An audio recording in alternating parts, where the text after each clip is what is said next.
All right. Wonderful.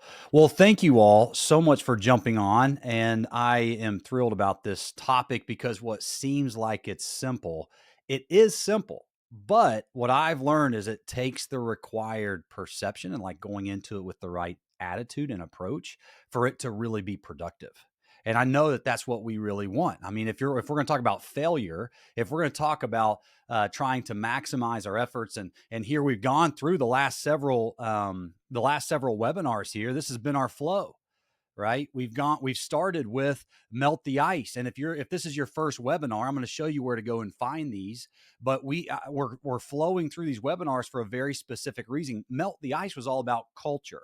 Right. It's about learning how our people are wired and if they're choleric or phlegmatic or melancholy or sanguine, and how you as a leader can put the right people in the right places on the bus and be able to go and accomplish that. Well, if the culture is not right, nothing else matters.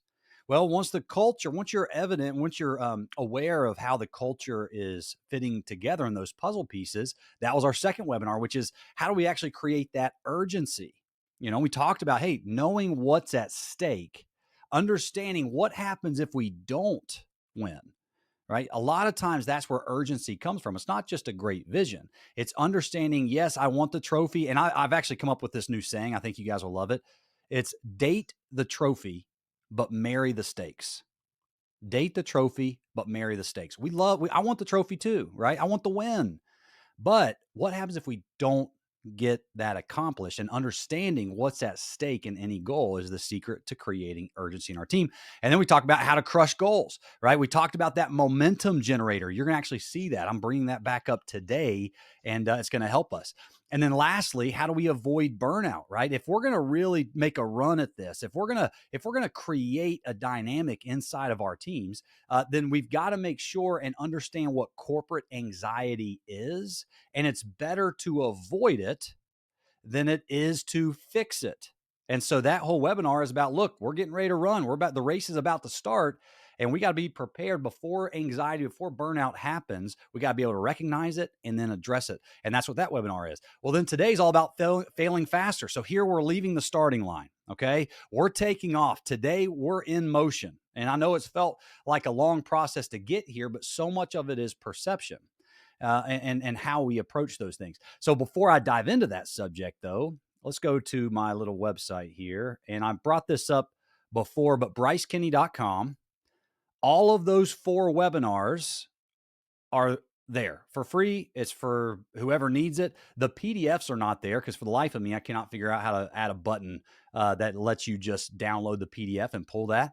But you have my email. If you would like the PDFs for any and all of these, and I've got one for us today as well, then please just email me. I love sending those as well. So I would be happy to get those PDFs. Sometimes too, like if you were to take a new hire through something that we talk about one of these webinars, it's easy to grab that PDF and allow them to follow along, isn't it? So that is all on my website right there, Geared for Growth courses.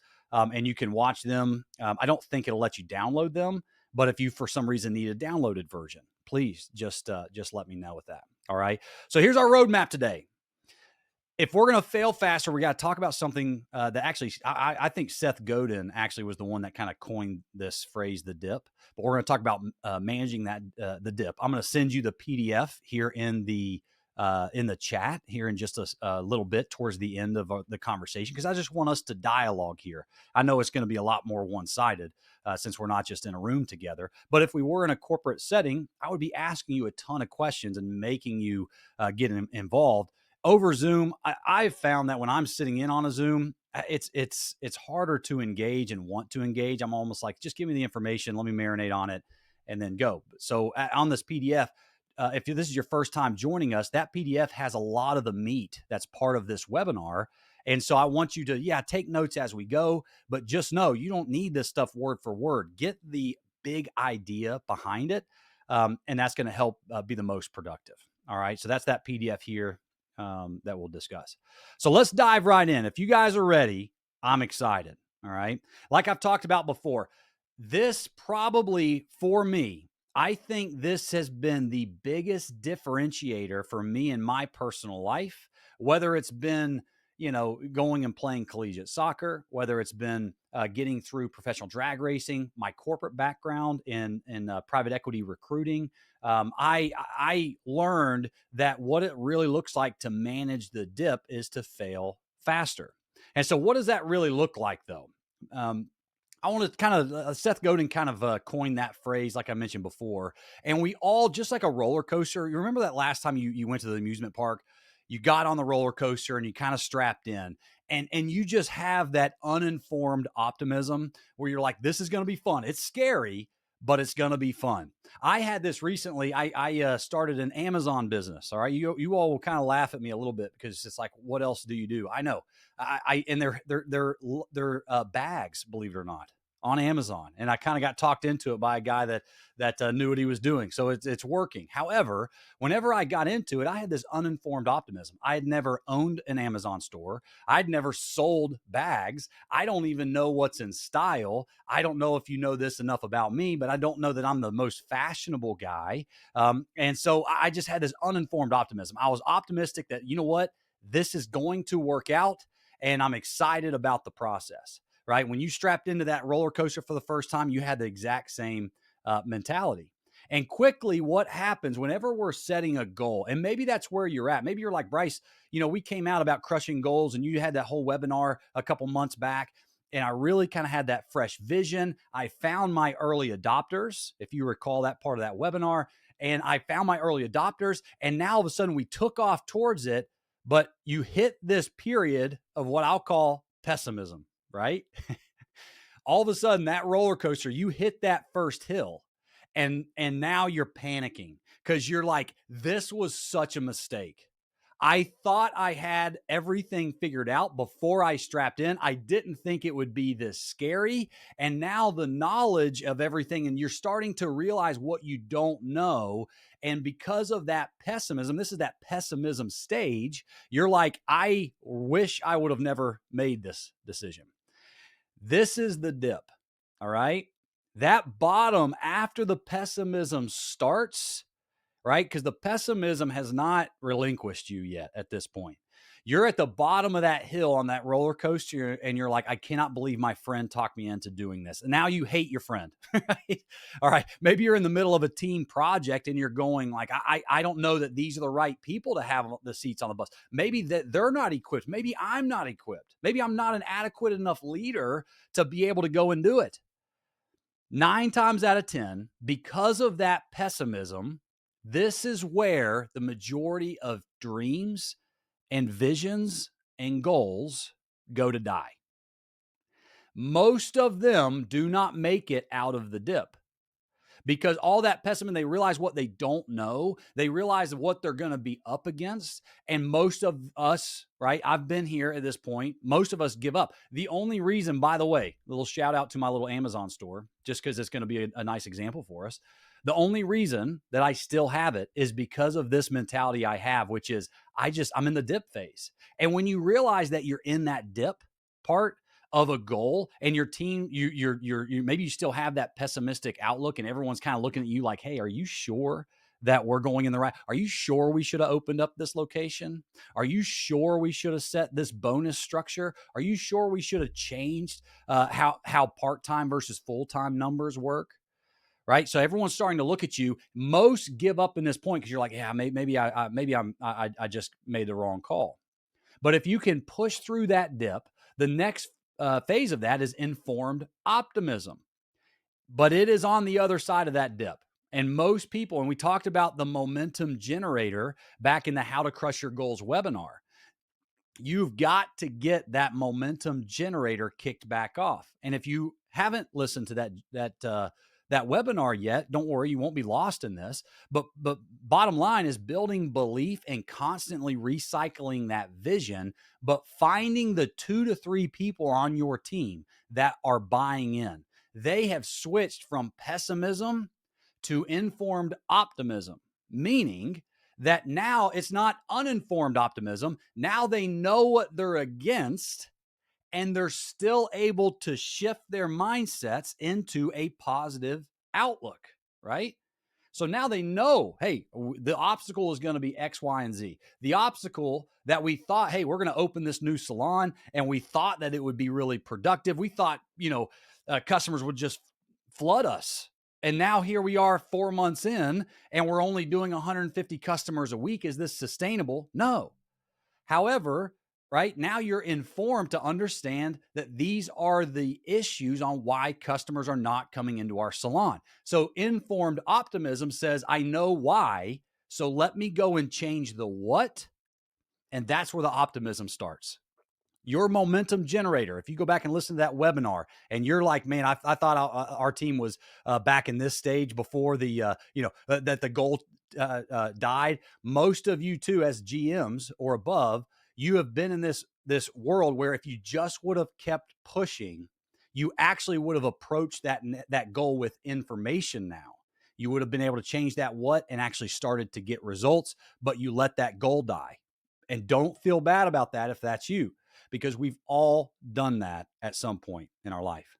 The last phase of the dip is achievement, right? The roller coaster gets back up into the tracks, and you all get into that part where you're getting ready to get off, and you look at your friend or your sister or your brother, and you just both start laughing at each other because you were screaming your head off and acting like a little kid for so long, and you just forgot what it felt like to ride a roller coaster.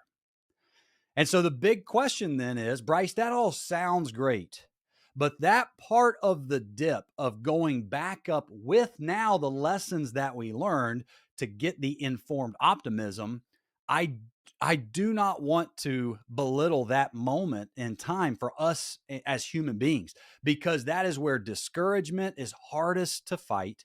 That is where culture can begin to unravel. And if we feel like we're ill-equipped leaders, then we feel like we're kind of losing hold of the balloon, like a balloon slipping out of our hand, and we're afraid it's just going to fly off into the sky. So how do we do that? What's the answer to getting through the dip? I read a book, and this is going to be on the PDF, by the way, but the book is called Go for No. Let's see if my camera will pick that up, but you get it, right? The book is called Go for No. It's a story format, so I really like it. I think that you will as well. It's about a guy named Eric, and he's golfing and he falls and hits his head on a rock, and he has this dream, and he goes through all that. But it's going to teach you what it looks like to, instead of going for yeses, because that's what we all do. We're trained that way. Coming through school, you were trained to get, if you got 90 out of 100, you get an A. Well, you're only failing 10 times. So your goal is to get as many wins and as few of losses as possible. But the older I've gotten, I've realized that, man, wealth and success is typically built in the nose, right? It's built in the nose. So if I know that, going back to that dip, if I know that if I know that pessimism is those lessons that I need to learn to get on the other side of the dip, I want to go through those lessons and hard times and obstacles. I want to go through those as quickly as possible. So back when I was in private equity recruiting, right, I would be talking to CFOs all day. We had a stat at about, it required about 120 what we called meaningful conversations to find our person. And that was with laser focused strategy and research. And it would take about 120 meaningful conversations where I got on the phone with that CFO, I pitched them the job, and I got to have them respond. All right. So about 120. Well, what clicked with me corporately was some of the people that got hired with me. I got hired with two other people, right? So the three of us started on the same day. I absolutely destroyed them on results, right? On getting hires. And all of a sudden I worked my way up in the firm. But I can tell you, it wasn't because I was good or better than them at those 120 full meaningful conversations I was supposed to have. It's that I had this go for no attitude where I said, I got to the point where I was like, okay, I have to, statistically speaking, I have to get through 119 no's to find the correct yes. So I started getting frustrated because all of a sudden I'd go and I'd talk to 30 CFOs, and now all of a sudden I'd talk to 30 more. And I got to the point where I'd have 6 or 7 no's in the first 60 meaningful conversations. I'm going, no, no, no. I've got to get to my goal wasn't the one. My goal was for 119 no's. And it was a perspective shift. I was going to learn what I needed to know about the role itself. I was going to learn what the market was saying and the feedback from the market. So if I was having too many yeses, I was like, stop saying yes, right? You're messing up my string of no's. And I know this is so backwards than what our society and our culture wants us to accept, because unproductive positions in life all reward only the yeses and they punish the nos. But if you're on this webinar, you have graduated out of that. And what we're missing is the information. So people have said this, like, well, Bryce, what this sounds so backwards because you're basically edifying failure. And it's like, well, it's a perspective shift, right? Yes is our destination. We will get to that yes. But the only way to get to the yes is through the no's. And until we're comfortable with that, it's going to be nearly impossible to get through 119 no's to get to that one yes. And what happens is that goal and that dream and that vision will die in the dip. It'll die along the way of trying to get those lessons. All right. You've heard me at the convention say this. Sometimes you win, sometimes you learn. This is why I say it right here, because your biggest value add in life is going to be the lessons that you learn along the way. And so before we kind of wrap up and we go, I want to take this one other direction. I kind of got this realization about a year ago. I cannot stop thinking about life, investments, every opportunity that's at my fingertips right now. I look at through this next lens.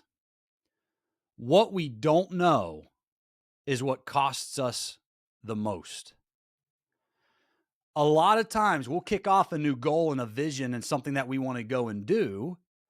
And most of the time, we all do this because we're humans, right? It's human nature to start to calculate the costs of what it's going to take to get there. Maybe it's investment of time, maybe it's investment of money, but you're going to be risking something. I heard this guy give a talk on this, and he goes, what we don't know is what costs us the most. And I go, man, that is true. But he broke it down one other way. So let me ask you a question. Is it possible to make $1 million a year? And I think all of us would agree that it's possible. There's people that make $1 million a year. No, that's not me. I don't make $1 million a year, but I know it's possible. So let's say someone knows it is possible to make $1 million a year, and currently they're making $50,000 a year. And a lot of us, and that's nothing to sniff at, that's not a bad thing or a problem. But here we're looking at this and going, this is where my mindset shifted with it, because I said, okay, if someone's making $50,000 a year, but it's possible to make $1 million a year, then not knowing how to make $1 million a year and learning those lessons and getting through those failures and getting that information is costing that person $950,000 every single year that they don't learn how to make it, that they don't learn how to make $1 million. That to me is an astronomical number, that every year that I don't learn how to make $1 million is costing me way more than the investment in myself, right? Maybe it's personal growth. Maybe it's leadership skills. Maybe it's investment opportunities. Maybe it's the stock market. Whatever it might be, I am not going through my failures fast enough in order to get to where I want to be. And it's costing me massive amounts of money every year that I'm trying to negotiate the cost of success. Because that's really what happens. That's what we all do. We want to give the smallest amount of effort and get the maximum amount of results, don't we? And if we're going to stretch ourselves and really go out there and attack life and shift into our full potential, it's going to require us to say there will be failures and lessons every step of the way. And the longer we negotiate with those, it's costing us real time, real money every year that we're unwilling to go and get them. Man, I hope this is making sense. I hope this is making sense. Let's use a real life example though. I saw these stats the other day, and I want to take just an example on onboarding because I want to give you something that's useful. There was a stat out there about preference for new hires to receive work before their first day on the job. Now, we're all looking at this and we're all looking at staffing and recruiting, and we're trying to figure all that out. And there's a lot of GMs that I've talked to and managers where they say, well, I wouldn't feel like I don't know that I could send them information. Like maybe they want that 2 weeks of break, right? Maybe they resign from their last position. I'm not going to send them information until they actually come into the office.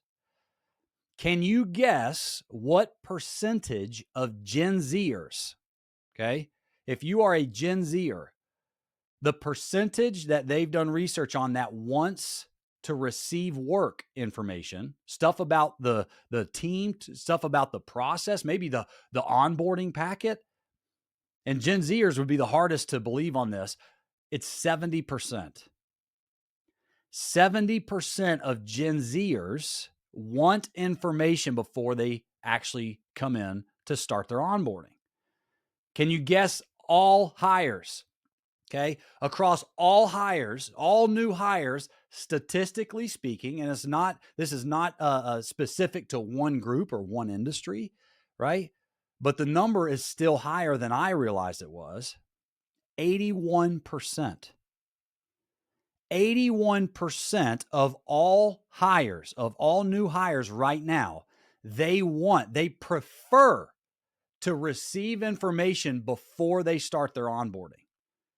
And that's a mental shift. Well, not knowing that could cost us real time and real money. It could also help us with onboarding, because the scariest stat that I ever see when it comes to recruiting and onboarding is that 20% of new hires leave within 45 days. Now, again, this is not industry specific, but I wonder how those numbers align. And that stat, by the way, about receiving work, it wasn't necessarily connected to that 20% of new hires leaving within 45 days. But the number is, I want to say it's almost 90% of people that do leave within 45 days blame it on a poor onboarding process. They got through onboarding and they were like, I don't really understand the team. I don't understand what's being asked of me. Those are normally the people that leave. So again, we go back to what I was just saying, which was what we don't know costs us the most. You've got your hiring numbers, but industry wide, like corporately wide, the average onboarding cost of a new employee is about $2,000. I think it was like $1,840. That could be higher, right? I bet Joe Kissick might have that number here on this webinar. But maybe some of you GMs know what it costs you to hire a new position, a new stylist, or someone on the team. And my question is, if it's going to cost you that amount, we know that we want to keep those people and they don't leave within 45 days. Well, if we had this information about that they prefer work beforehand, and maybe you're saying to yourself, well, we do. We send this information before their first day on the job. Is it the right kind of information? But understanding those stats and understanding that people prefer to have that information, that not knowing that could cost you 10 times that amount that it costs to hire a new employee and to onboard them, like we were talking about before, because they are going to leave. And now all of a sudden you've got a revolving door recruiting process. So that's what we're talking about. When we're talking about understanding what we've got to go through, what we've got to learn, how to manage that dip, I've got good news and bad news for you. As the leader, you are the one that has your foot on the throttle pedal and determines how quickly you are able to get through that dip. And your best chance at getting over that dip and into the informed optimism, eventually to the achievement phase of actually getting those goals accomplished, is, in my opinion, in direct proportion to how much and how quickly you're willing to learn those lessons that'll get you there. So this is Bryce Kenny wrapped up in one sentence. All right.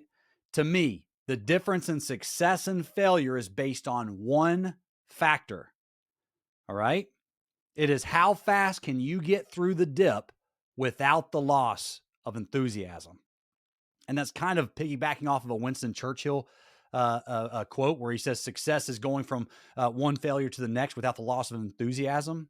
And I'm taking it one step further, because it's not just the one failure to one failure without the loss of enthusiasm. When you get into that dip and into that pit of despair that we all tend to, where we're looking around and going, we've made a massive mistake, the only thing that's going to keep your team enthusiastic is your enthusiasm. And so I want to challenge you, because you need the type of people around you in the team and the leadership. You need your owner, you need your core leadership team to remain enthusiastic. And in my opinion, the only way, the best way, it's not the only way, but the best way to keep enthusiastic is to celebrate the no's. Celebrate the lessons, the failures. Not because that's the destination, but because it's because of those lessons learned that are going to propel us through that dip and get us eventually to where we all want to be, which is where the trophy is, right? And so that's why I tell you, and I said that earlier, date the trophy, but marry the stakes. Because it's not just that achievement and that goal that you set out to accomplish that matters. I know what's at stake is if you don't make it through the dip, it's trust. Oof, this scares me more than anything when I'm doing something as a team, even in Monster Jam with my crew guys and stuff. I'm going, if I don't fight to get through that dip, or I drop my enthusiasm and now I'm Mr. Pessimistic all the time, and I don't keep that enthusiasm level high, will my team trust me the next time I come to them and I say, guys, I got a great idea. We're going to roll out this new goal and this new plan. The only way that they're going to stay on board with that is to see your commitment to staying enthusiastic and finding the opportunities to celebrate the losses, because what you're doing is you're not celebrating really the failures, you're celebrating the lessons. And so as we go back through this and as you get through this webinar too in the coming weeks, I want you to come back and revisit it. That's why I say this topic of failing faster. I don't think it's an accident that there's fewer people on this webinar, because between myself and you, if we were sitting across the table with each other, we would talk about those moments. We let the failures keep us from getting the lessons to continue to push forward. And really great wisdom is understanding that a lot of times in that dip, the difference for me is not just to be a better leader and to work harder and to, only have enthusiasm. It was to get around, whether it's a mentor, if you're a GM, get around your franchisee, right? Get somebody that's going to be like a battery pack charger to you, you know? Anytime that my truck or my car out in my garage, something like that will die, the first thing I check is what? Is the battery dead? And oftentimes, look, you're out there, you're pushing, you're going, and you're trying to achieve, and you're doing such a great job. And sometimes we can't fake the enthusiasm. And I'm not asking you to fake enthusiasm when you're getting your teeth kicked in trying to achieve this stuff. Sometimes you're able to do that. Sometimes it's jumping on a webinar like this. Sometimes it's podcasts. Sometimes, though, and I think the majority of time, it's going to be who you would say that you're in partnership with. Go back to your franchisee. You guys get your heads together and say, yeah, we're in a bad place right now. But what have we learned through this process? And if we give up now, is it worth giving up the hard stuff that we've gone through in order to just try something else and waste the pain? You've probably heard me say that. Don't waste the pain. If you got to go through it, get something from it. But we are underestimating the information that we're getting through the really hard stuff. All right.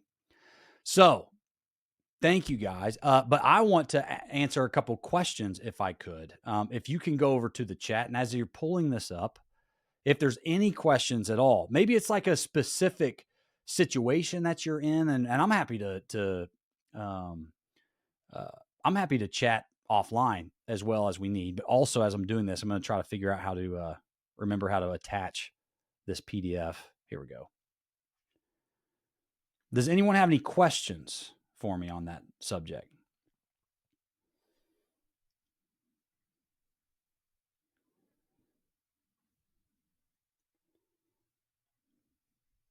Bryce, mine's just more of a comment. Yeah. When you said celebrating the no's, someone had said that to me quite a while ago when I was doing some recruiting, and it's always so hard because every time you pick up the phone, they're like, no, no, no, and it's like no just means not now. So Yeah. you just got to kind of continue to go after those leads and text them every so often, and it's actually proven true that I've got a couple people after working with them for a year that they're finally on board. Yeah. It's just, you have to take those no's and say, great, it just means not now, we'll talk later. You know, and to your point, Tammy, and this even addresses Joe's question, which is how do you stay enthusiastic after getting so many no's? And it's a muscle, isn't it? It's like your hardest day at the gym is your first day. The hardest no you're ever going to hear is the first no.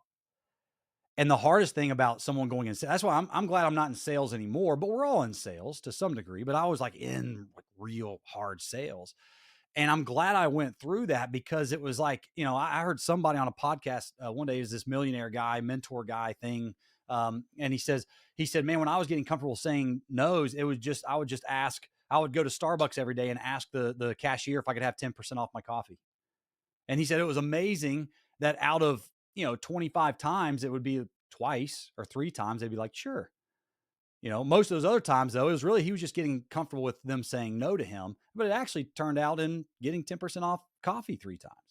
And he started very small. I think as leaders, that's what we've got to get really good at, is protecting our people from despair. You are their battery pack. Just like we talked about us needing our battery pack, right? We need to go to our franchisee, or maybe we need to go to Rob Goggins, right? Rob Goggins, the president of Great Clips. To me, he's the most remarkable executive I've ever met. I have never met a human being that wants people to win more than Rob Goggins. Maybe Joe Kissick. Joe Kissick might want people to win more, even more than Rob Goggins. But the point being, we all have people. You are that person for that individual on your team that seems to remain a little bit frustrated, or that maybe they've just gotten a lot of no's. Maybe it's just, they've gotten under tipped for the last couple of weeks. And they're like, what's going on? Maybe it's to be able to sit down with them and train them up in handling that kind of failure, because if they get the lessons that they've learned, if they'll come up with ideas. Hey, if you had to guess why you keep getting stiffed on tips, what would it be? Right? They'll eventually come up with, like, I could probably do this, or maybe I could do this, or they can come up with something, and then they leverage that into the next thing. Right? That will bring back their enthusiasm as well, because hope deferred makes the heart sick.